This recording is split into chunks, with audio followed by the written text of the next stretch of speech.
All right, so last time we were talking about degrees of freedom in SET, and I drew these two pictures and emphasized to you that the difference between these two pictures is really where the degrees of freedom live in momentum space. So this is the P minus P plus plane. And unlike most effective field theories, in this effective field theory, we have degrees of freedom that have to be identified by two variables rather than just one.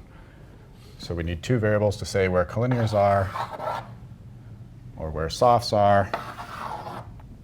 And there was generically, I said, a dependence on the process. So SET, or what degrees of freedom you need, depends what you're studying.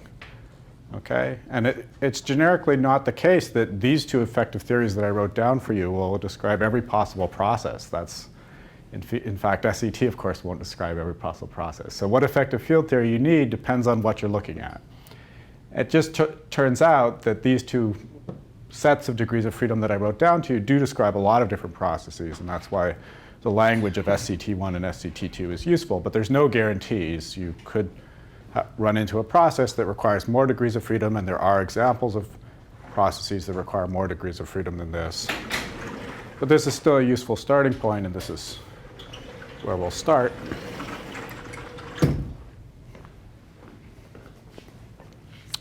And then we were talking a little bit about fields last time, and one thing I derived for you was that the collinear field has a power counting that makes it scale like lambda. And then near the end of lecture, this is the collinear quark.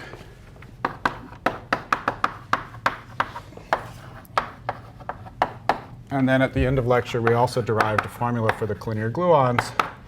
So if we write down components of the collinear gluon, plus, minus, and perp, we'll remember what this notation means. This means n dot A, and this means n bar dot A. And we figured out that the scaling for these guys is lambda squared 1 lambda. And we said that that was nice because we could put them together with a derivative and have a covariant derivative, which I wrote in terms of momenta just to sort of emphasize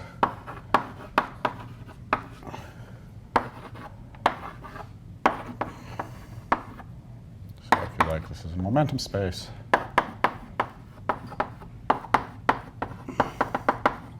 That these guys have the same power counting in the different components.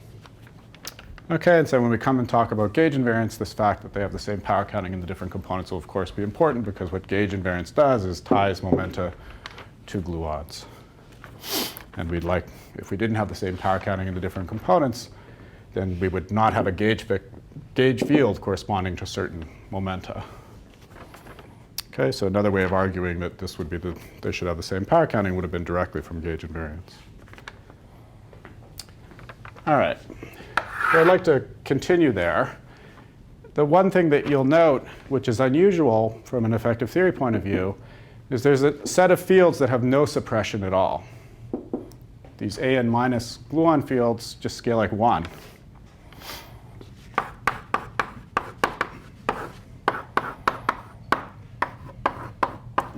So when you have dimensional power counting, all the fields have dimensions. You add more fields, you get higher dimensions, you get suppression. Here, with this lambda power counting, there's a component of the gauge field that has no suppression. We can add as many of them as we want, and that costs nothing.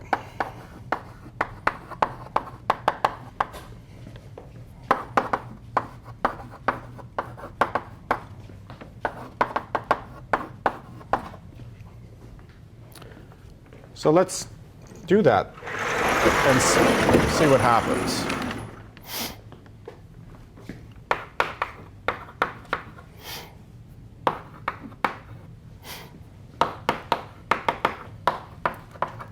So a priori, you might think that this is really bad because you could have an infinite number of different operators at lowest order just with a different number of these AN minus fields. And we'll see that actually things are not so bad. But I think it's best to do that by way of an example. So we'll consider an example that just has one collinear particle in it for simplicity. And we can do that by having a heavy particle that carries a lot of energy decay to a light particle, like a B quark decaying to an up quark. So in QCD, your current would just be U bar gamma B. Gamma would be left-handed current.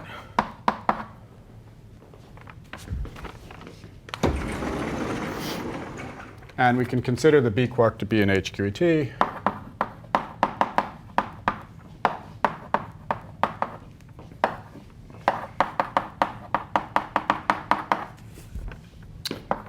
And we have an energetic U quark, is what we want to consider. It's not the only possibility, but we could pump all the momentum out through the current into the leptons, into the E nu, but let's pump energy into the up quark so that it's energetic. So here's the current in QCD. B goes to U. And the notation that I'll use for this is a double line for the H heavy quark, and then a dashed line for the collinear quark. So this guy is going to be described by an HV field. This guy is going to be described by a CN field. This is production, so this will be a CN bar.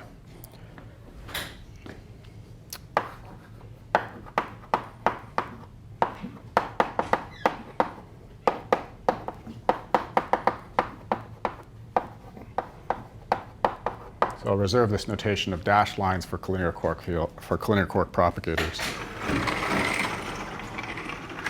Okay, so the simple-minded thing is just to write down an effective theory current where I replace the full theory fields by the effective theory fields. I replace the up quark by an up quark that's a CN, collinear field in some direction.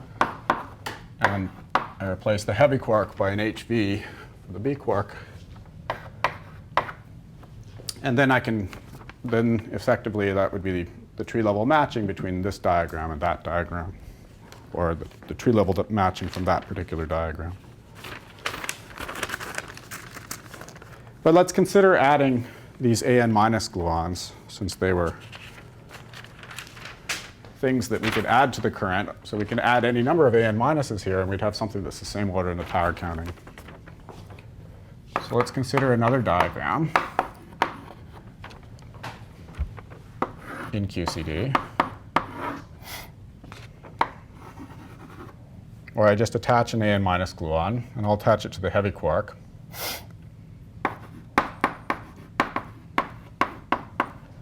So I have a different number of external fields, but this one costs me nothing when I go to the effective theory. Let's call this momentum here K. We'll call this guy here Q. And this guy here we'll just say is MBV. So then K is MBV plus Q.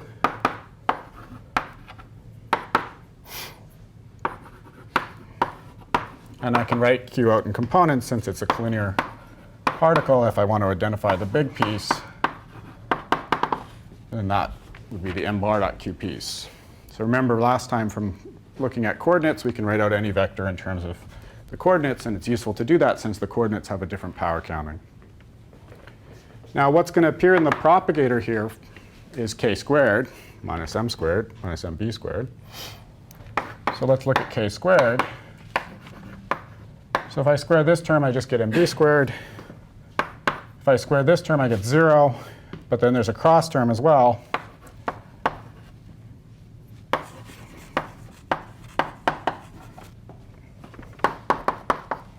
And then there's some dots, and the dots are indicating terms that are suppressed.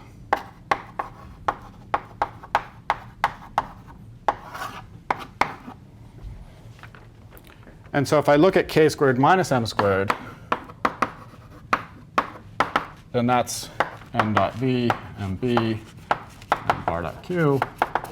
And this is order lambda to the 0, since the momentum n bar dot q is order lambda to the 0. So there's no suppression in the propagator. There's no power counting to the propagator. And that really, another way of saying it is this propagator is off shell by a hard amount. Okay, these scales are hard, and if I go back to my picture, that means they're up here in this purple region. Put a purple box around this. Okay, so the degree of freedom, which is this purple propagator, is actually living up in that purple region. It's something we have to integrate out. Okay, so let's do that.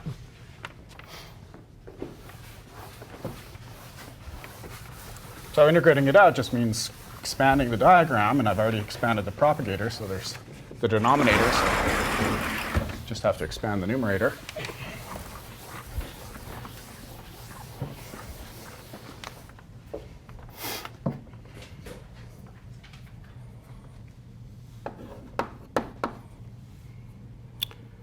Okay, so we have our, let me write out A and mu. Let me replace the spinner by the field.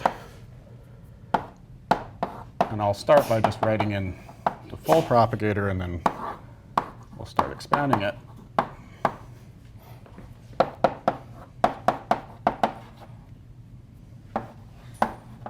I'm using a convention here for the gluon interaction in QCD, which is plus I, G, TA, gamma mu. Okay, so there's the full theory, and all I've done is take the full theory, and rather than write spinors and a polarization vector, I've just written the fields, because I'm, in the end, interested in looking at what kind of operator I get. So I'm interested here in taking the piece which is not suppressed. So let's just do this slowly. So there's an index A on this guy as well. So let's write out the leading order piece of the numerator. I've collected some i's, put the G out front.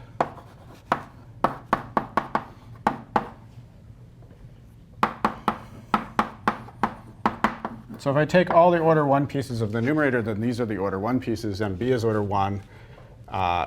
K I can replace by MBV plus Q. And then there's a MBV slash that's order 1, and an N slash over 2 N bar dot Q. That's the same decomposition we had over there. Here, because I'm interested in a certain polarization, let me pull out that polarization. Then I have my denominator. And in my denominator, we already expanded, so let's just write that in.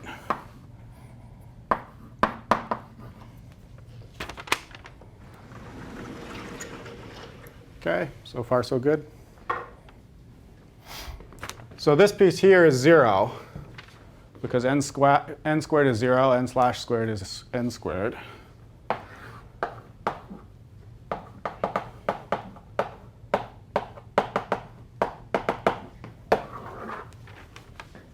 So then we have this piece.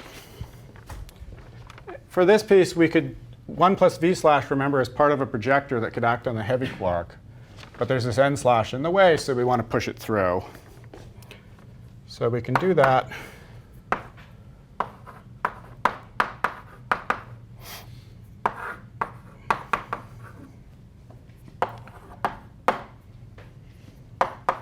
So let me write out the 2 pieces from pushing it through. There's an MB that cancels this MB once that term's gone. So let me do that. When I push it through, I switch to 1 minus v slash. There's still a 1 over n dot v here. And then there's an hv. And 1 minus v slash on the heavy quark field is 0. And then the n dot v cancels the n dot v.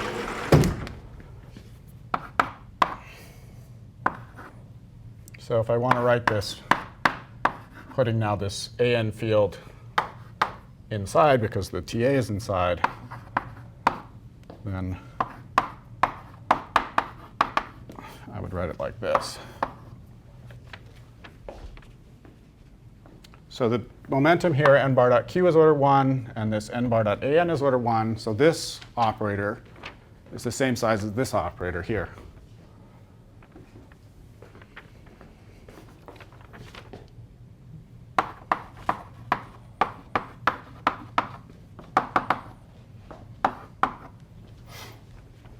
And that's what I was saying, that we should worry about, the fact that we can add these gluons without any cost. And we just added one and found out that we have an operator that's the same order.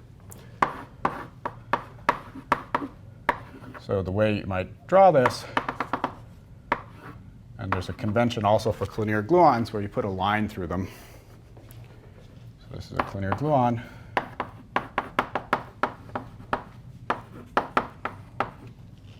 Is that this guy is the same order as this guy. OK? Well, we'll come back to this and talk more about it in a minute. Let's consider another diagram. We attached the gluon on the left. Let's also attach it on the right, see what happens.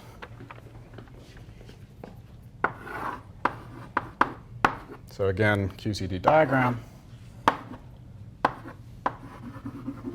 Doing the same thing, attaching the gluon here. Some Q, this is some momentum P, and this is then P minus Q. This case is different than the previous case. The reason that this case is different is that both P and Q are collinear. And so P minus Q is collinear too. Same scaling as P and Q.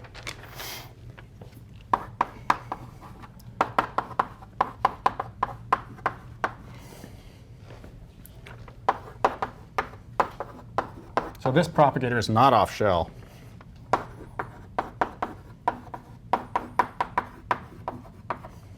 In our hyperbolas, it would live on the blue hyperbola that I drew, which is well within the effective theory, not outside the effective theory. So we don't want to integrate out this propagator here. And what that means is that there'll be, in the effective theory itself, an interaction, a Lagrangian interaction that takes into account this diagram.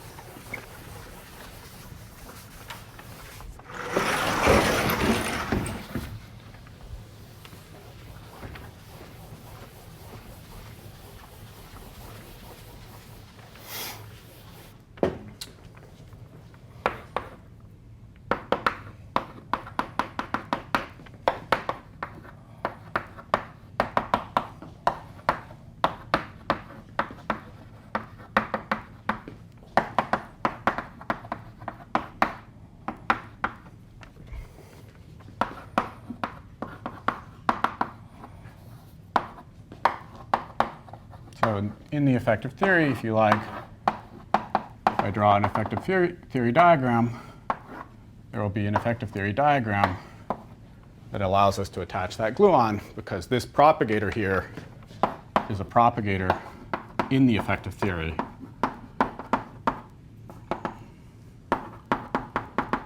Unlike the one that I just erased, which was off shell and had to be integrated out of the effective theory, this one is inside the effective theory. OK.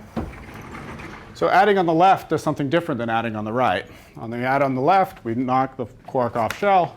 When we add on the right, it's close to mass shell.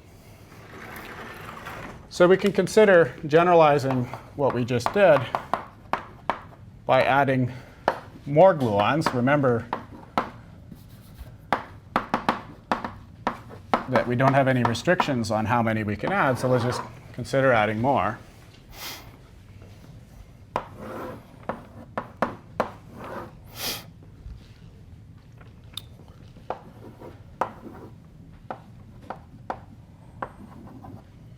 Let's add m of them.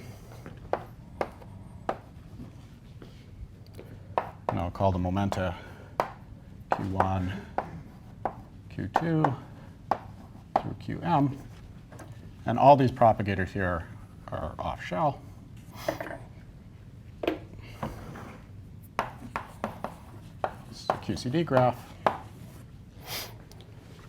when I calculate graphs like this, if I have these gluons there, I have to also consider cross diagrams. So let me just write, rather than trying to draw cross diagrams, let me just write plus cross gluon graphs.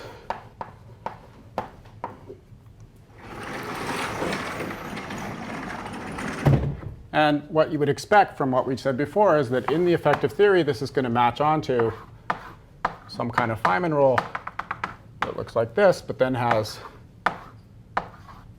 a bunch of gluons that can come out of the vertex. In this case, m of them. OK, that's what we expect. And so we expect a generalization of this operator with m fields rather than just one.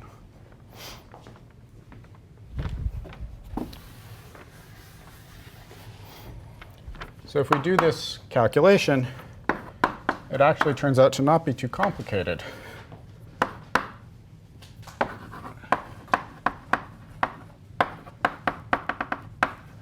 I can include all the cross diagrams by sum over permutations. I have one of these n bar dot a gluons for each external gluon line with a corresponding color factor. And I'm always just getting these order 1. I keep the largest piece of the denominator, and I'm always just getting the order 1 momenta.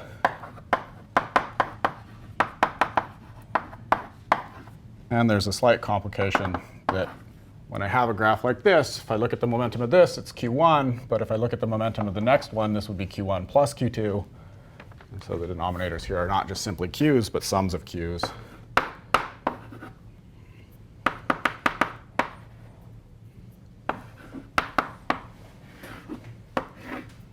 OK, and these n's would be dotted into fields, and t's would be dotted into fields.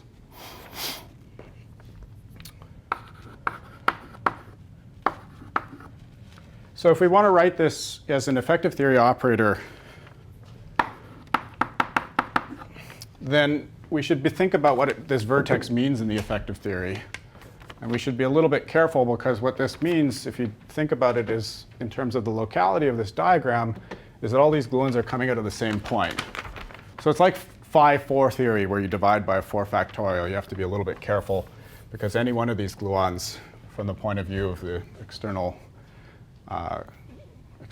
states, is equally good as an attachment. So when we put in the gluon fields, we want to be careful about those factors. So this is the right Feynman rule.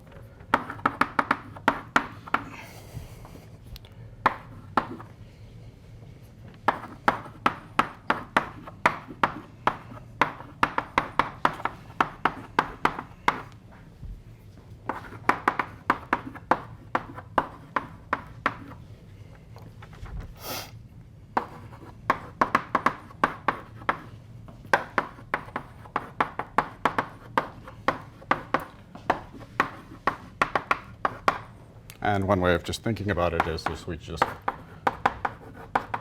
we'll have m of these fields, but then we'll divide by an m factorial. OK, so we can write down the complete result for the tree-level matching as an operator.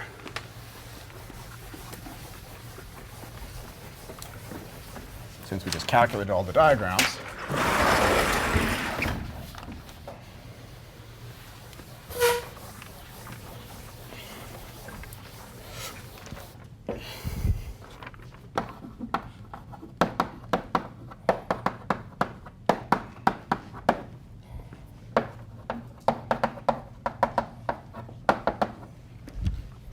So we started with this current with QCD, and we matched it at tree level onto a current that I can write like this, hiding all the complexity in this thing I call W.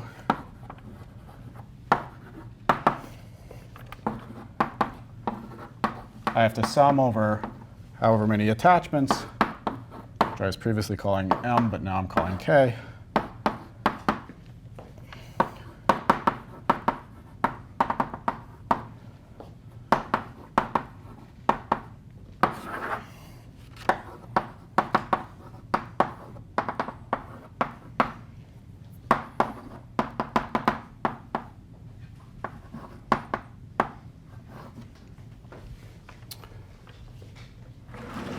And if you study this guy for a while, actually what is true is that this guy has a name. This is a momentum space Wilson line.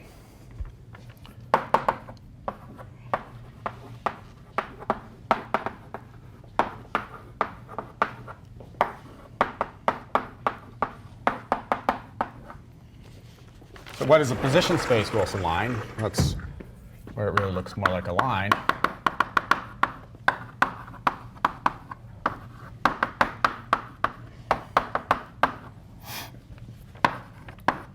So a Wilson line is a string of gauge fields that goes between 2 points, here between -infinity and 0. There's some ordering to the fields because they don't commute, because they're not abelian.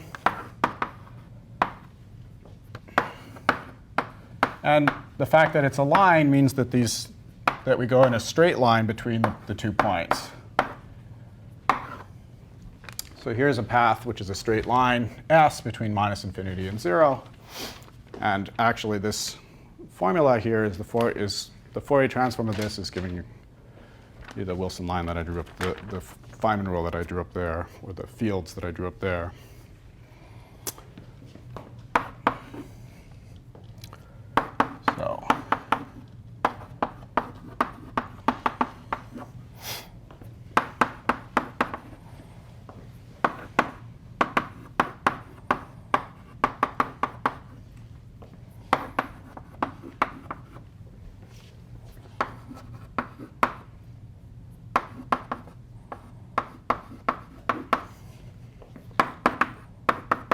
So there's some ordering to the fields, and what this P does is it orders the fields in the appropriate way. Namely, it puts the guys with the larger argument to the left.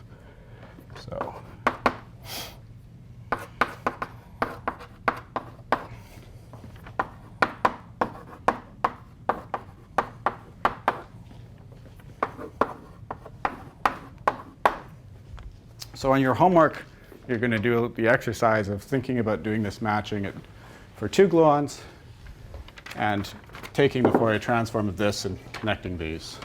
At least I believe that's what I asked. That's a very good exercise to see everything work out that I'm just describing to you here in words.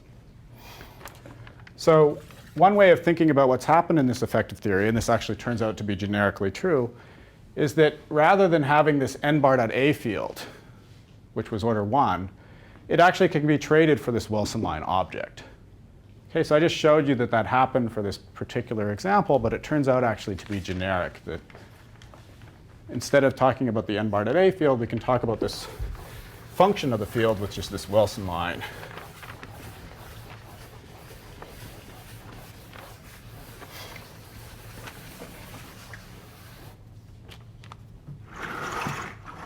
Do that for a sec.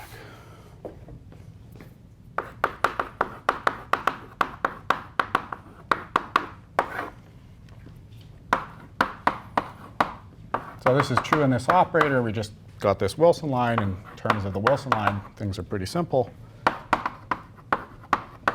And it actually turns out to be generically true, and we'll see that later on.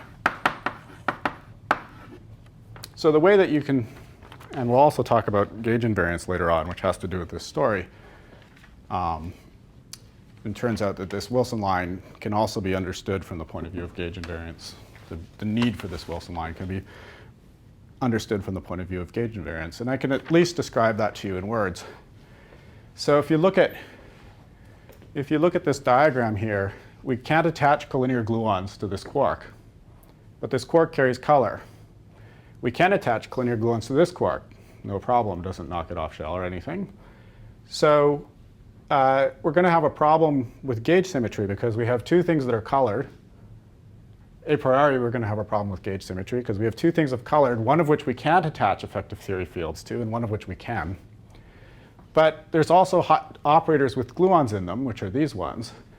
And what effectively happens is that the gauge transformation that would used to be for this heavy quark field, it gets moved into this Wilson line. So there'll be this Wilson line will transform in a way that compensates for the transformation of this linear quark field. And that's exactly because the gluons here, which were kind of the corresponding gluons in QCD for the gauge transformation, are explicitly integrated out to give that Wilson line, so it's all tied together. We'll come back and talk about that in more detail later.